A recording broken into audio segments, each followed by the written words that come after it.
Scott's not there with Global Green. The whole idea of pull-through is the reason why we decided to come to the show, and he suggested that if we were there and we met people that run restaurants and we told them that there were alternatives and here's what they look like, and please consult with your supplier or whatever who's supplying you this box, and ask them if they could supply another box. The compelling reason, of course, here is that you either pay $120 a ton to have it hauled off, or you get it hauled off for free. And if bulk goes back where it was, you can make some money. The example I like to use is Walmart has reduced their haulage costs by $7 million by simply making switches away from non-recyclable packaging.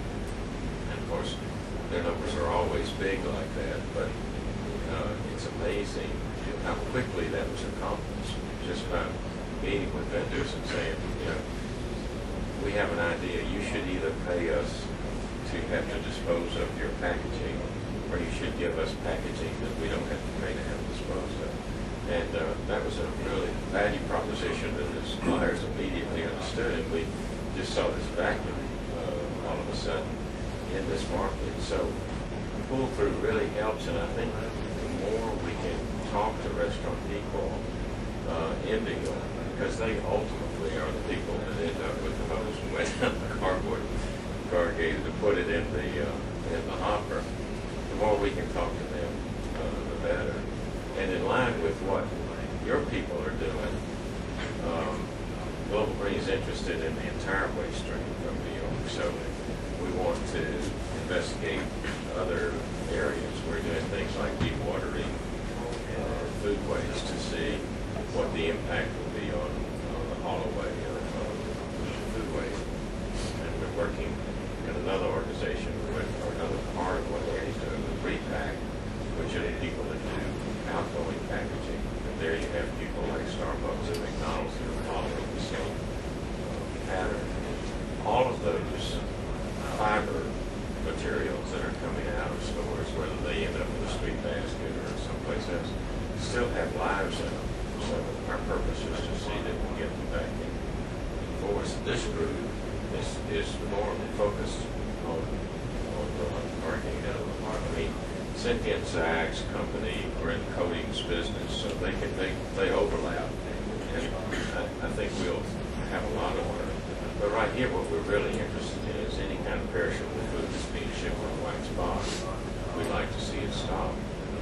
Stephen, in California, we have a situation where the California Integrated Waste Management Board has said, show us that it works, show us the performances there that you mentioned, and we'll regulate it. And I have a tendency to believe that they're not kidding, because you know they've got hundreds of millions of pounds of these things that they're burying out there. They're sensitive, much more sensitive, I think, about it than we see anyplace else.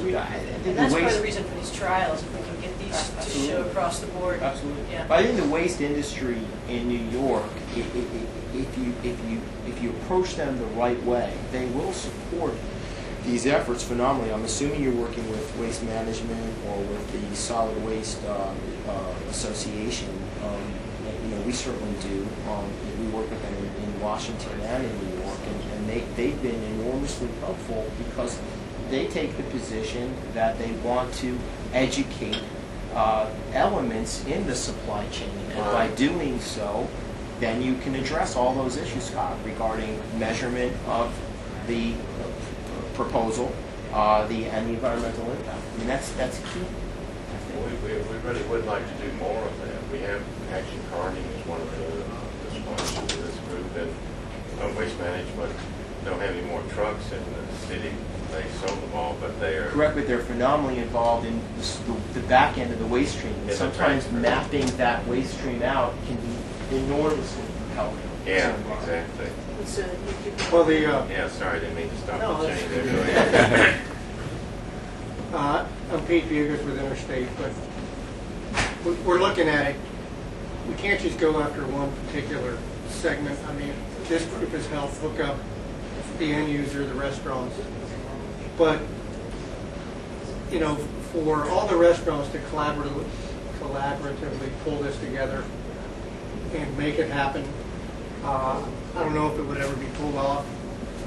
So involving the restaurants, involving the distributors up at Hunts Point, but more importantly, having the customer, the packer, which is Mount Air, and Larry's here. He's not here to sell one single chicken, but he's here to support what we're doing. And what these trials will do, if you have a success in a very difficult package to get to this point, if you have something that works, which is quite honestly first and foremost, because there's not a single restaurateur or distributor that will accept a package that is not performing. And that's not good for the environment either. It doesn't work. You can spoil it. Yeah, so you have to hit all. You have to hit the restaurants, you have to hit the distributors, and you have to hit the people who pack it out. And you have to prove to them that it is a functional package and that is cost neutral, however they determine what cost neutrality is. Because restaurants aren't going to pull this thing through by themselves. Distributors, quite honestly, could care less either way. So you have to have a customer who cares about what they're doing and looking forward. And you have to pull this organization to help pull all this together. This show, you know, granted, you're only going to have a couple of decent hits out of it. Take your Pat and Frida meats, for example. You know, they come over, he goes, oh, you know, that crap doesn't work. And you know what? 2-3 years ago, it didn't work. But there are things out now, things available now that we are going to have to prove are functional packages in order to get this thing steamrolling. No, I think, Scott, for those of you who aren't restaurateurs or in the supply chain, I think this gentleman, what was your name? Yeah. Hit all the right, the nail on the head, all the right points. First of all, and Pat Lafreda, you're funny, you know, because we all know the same characters. There's the show perspective. You're at Javits, you're walking the show. I've got to go to that show if I do. I don't anymore. I've done it for 20 years. I'm out of that.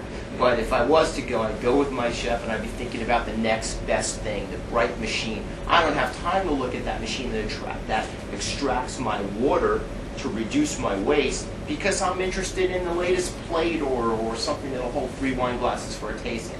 I've got other things on my mind. So in the show context, one would argue it's low-hanging fruit, but you're also going to have the guys like Pat Lafreda who walk by and they've got their old school mentality and say this doesn't work.